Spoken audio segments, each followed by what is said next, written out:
What's going on, everyone? Welcome to the Tournament Tactics Marketplace package here on RotoGrinders.com. This is the Monday Slate preview. So what we're going to do today is we're going to talk about bankroll management for these two game slates. We're going to talk about what I'm looking for and how I approach the slate, and then some plays. Therefore, kind of like guys that maybe are off the radar that should be on your radar for this two-game slate. So the first thing too is obviously to mention that it's a two-game slate. Like to win all the money, you basically have to have the stone nuts, and obviously with two games, like that can require me having ridiculous touchdowns. So the max I'll play on a slate like this is like 15% of what I'm playing on Sunday. So if you play $100 on a Sunday, you realistically shouldn't be playing more than $15 into the slate. Now, today it might be some overlay, so you can push that a little bit, but I wouldn't start playing full Sunday volume obviously on a two-game slate. Like that's how you get yourself in trouble. So that's the first thing out of the way. The second thing I want to do is talk about how to research for this slate and how to play. So on these slates, salary means nothing. Just ignore salary. It is all about finding touchdowns. Like if you don't have the touchdowns on the slate, you're not going to win. You got to have the guys that catch the touchdowns because they're so important. There's only going to be, let's say the Minnesota Saints game shoots out even. You're looking at maybe 8 to 9 touchdowns on the entire slate, between the two games. So, let's say it gets the high. Let's say it's 12. Still, you have to you're going to have probably 9 or 10 of those in your lineups to win. And realistically, you might need all 12. So I'm always touchdown hunting. Now, how do you do that? So the best place to do it, honestly, is Evan Silva's Roto World article. I have it up here. He's previewing the two games tonight.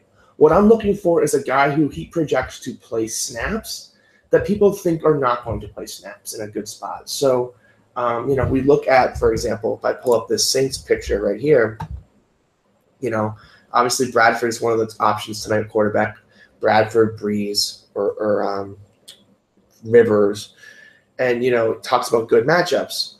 So, you're looking for Diggs. Obviously, Diggs is going to be super chalk on this slate. Thielen's on the outside, move to the slot. Thielen's going to be a good option.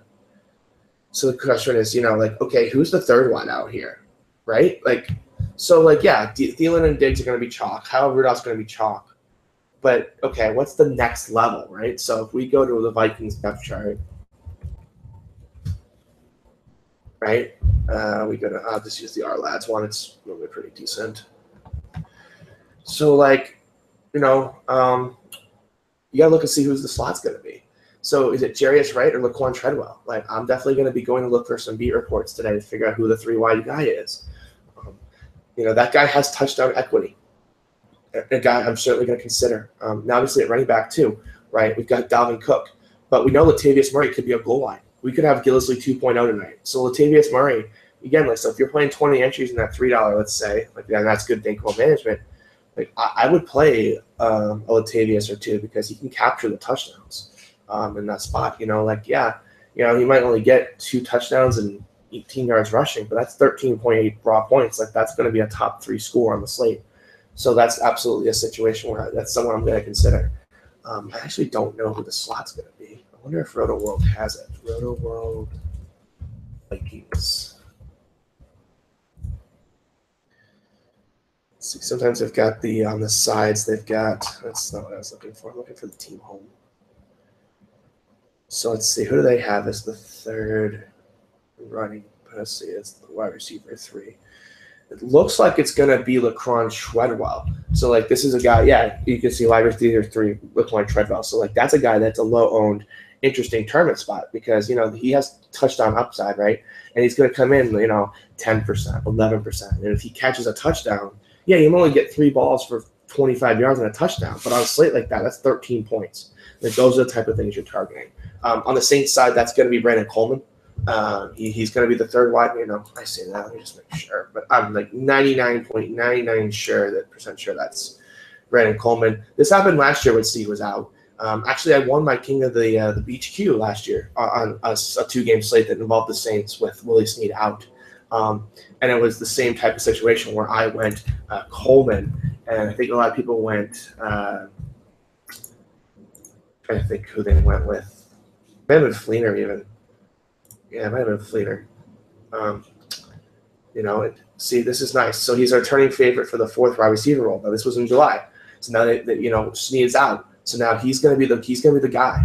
And we look at Michael Thomas. Yeah, for sure, he's definitely a good wide receiver.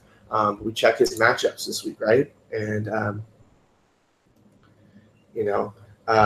but he draws Xavier Rhodes. Like, this is a tough assignment for Michael Thomas. So this is a situation where you could fade some Michael Thomas in your tournaments because, again, like, if he doesn't catch a touchdown, you're not going to have him.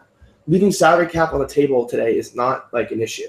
You can do it in these formats. That's why we play low dollar, because we're touchdown hunting in tournaments.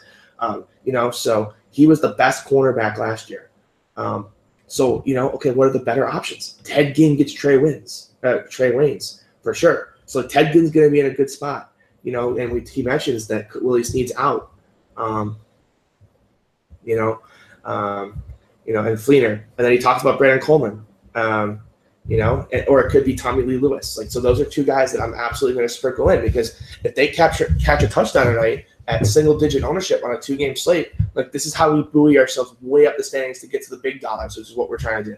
We're trying to turn small dollars into big dollars, and by home run hunting. Now, this is a game that I should have mentioned this too. Like, your stacking rules are just you're out. Like, you can play 3 guys against your defense. If the goal is to simply maximize your points. That's it on these 2-game slates. Like, you take everything that you learned for the main slate and you just throw it out the window. So this is just basically you are trying to maximize your score, and to do that, you need to get touchdowns and defensive turnovers. The Saints are definitely a spot where I'm going to do that. Running back is a little interesting.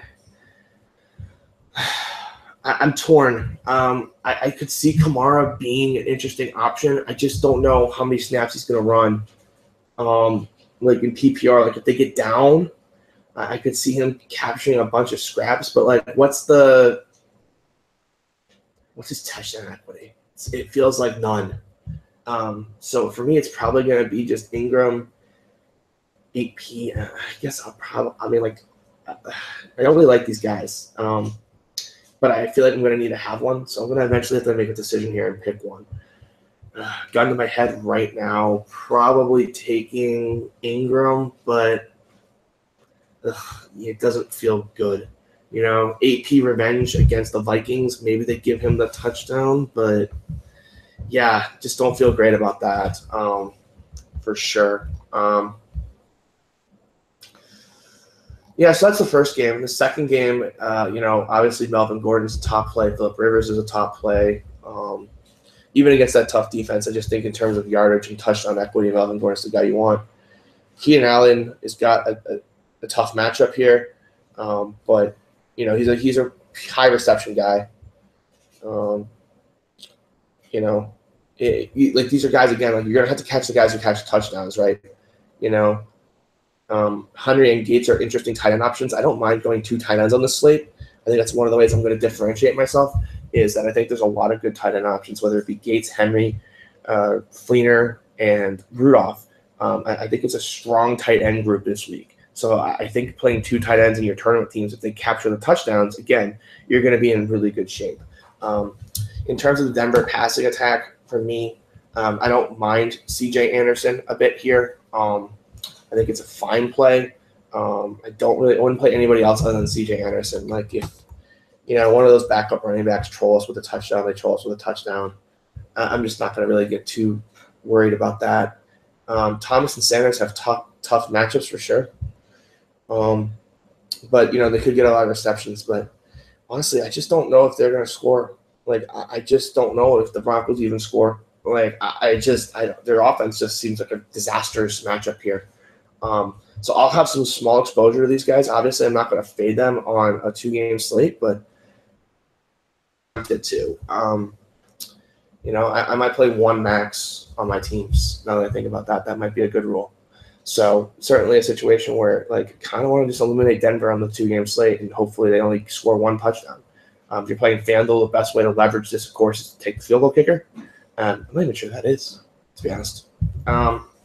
But that's a great way to leverage it. So if you think that the team that you want, you're going to need to get score points, but you don't want them to score touchdowns, take the kicker. Hopefully, if they stall out, kick field goals, leverage yourself against the field. That's certainly what I do.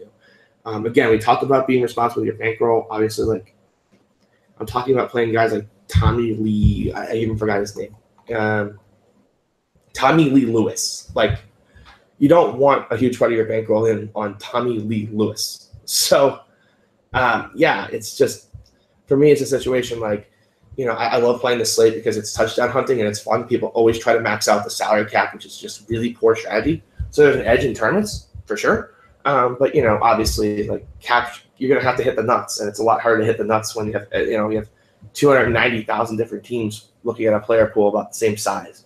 So you're just going to have to get a little bit lucky, but also be smart. So, like, a Michael Thomas underweight play, he's going to be 80-85% owned. I might come in at 40 and just hope that he doesn't catch the touchdowns. I'm totally fine with doing something like that. So, all right, that's it for this show. If you have any questions, feel free to ask them in chat.